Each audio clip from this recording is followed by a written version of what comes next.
Hello everyone, my name is Jessica Scott with Cernat Photography.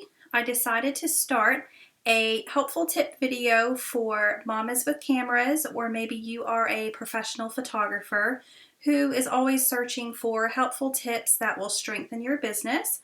Or maybe you are a starter photographer and you are trying to figure out modes in your camera or helpful tips that will help you grow as a better photographer. A little bit about myself. My name is Jessica Scott and I'm with Jessica Cernat Photography. I started in 2001 in high school, and at UT Austin I went to a summer camp and learned more manual mode when it was film, and I think it was a Canon, gosh, I don't, it was an old camera.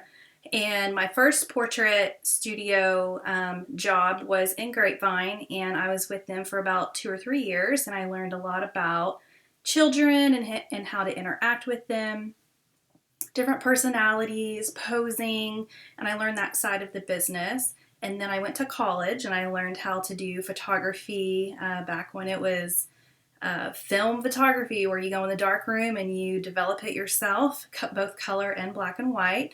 And then the industry started growing into a digital era. Back then it was like 5 megapixel, now it's at 20 megapixels. So they've grown quite a bit over the years. And my second job was in another portrait studio.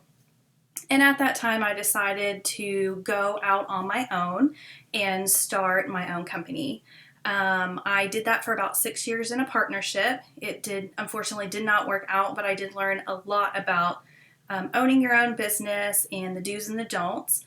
And I went into the corporate America world, where I was in that for about 8 years. And I took what I learned corporate America wise as far as data collection and repeat business, and took that into my own photography business that I have now, Jessica Cernat Photography. We are 12 years strong. We are located inside Painted Tree Marketplace in Frisco, and we do a lot of babies, children, families, anything people. We also do pets. But I took what I learned throughout the years of beginning to end on photography when I started and brought this into a successful business that I am currently having right now. I would like to do helpful tips for everybody because I have learned all through mistakes. And when I edit, I always listen to different tutorials and different marketing tips to help me grow. You always have to reinvent yourself as a photographer because our industry is growing rapidly and things are always changing.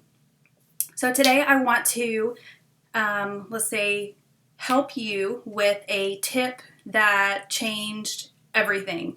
It made me go into a room not having to worry about lighting, if the room was yellow or if it was more blue, or if you're in a situation where it's crazy funky colors everywhere. And I currently shoot with a Canon Mark IV. So if you do have a Nikon camera, please let me know what the back of it looks like. I'm not familiar with Nikon, but the Canon, you will see on the back of your camera. Let's see if I can get it close. Wait, it's opposite. There we go. There is a letter Q right here. Do you see that? If you click on that, Q, let's see, here we go.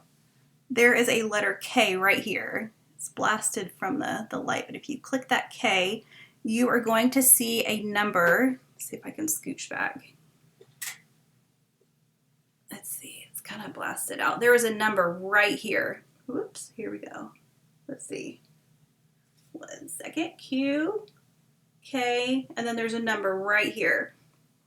I have it set at 2500, which is going to make your pictures very cool, meaning blue.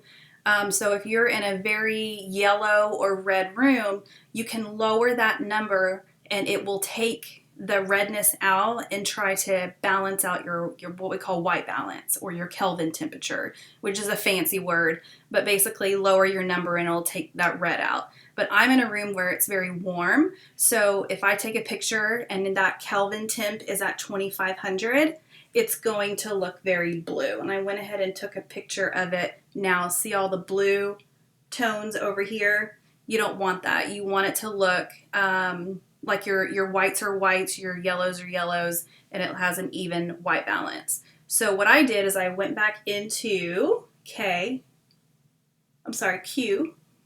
on one second, Q, and then there's the K. And I pumped that up to 4,500. So my Mark IV is touchscreen, so you may have to use your dial if you have an older Canon. Let's see, oops, 4,500. Right here, okay. Change that, and I took a picture, and now it is a whole lot better. So I use that whenever I'm in rooms. I mean, you can feel comfortable going into any room and not have to worry. You can just change your Kelvin temperature to make a room look different than what you are in. And that's going to help speed up your editing process. I shoot in RAW, and I can do a little tutorial on that. But in Lightroom is where you can edit everything, clean them up, and then convert them to a JPEG file.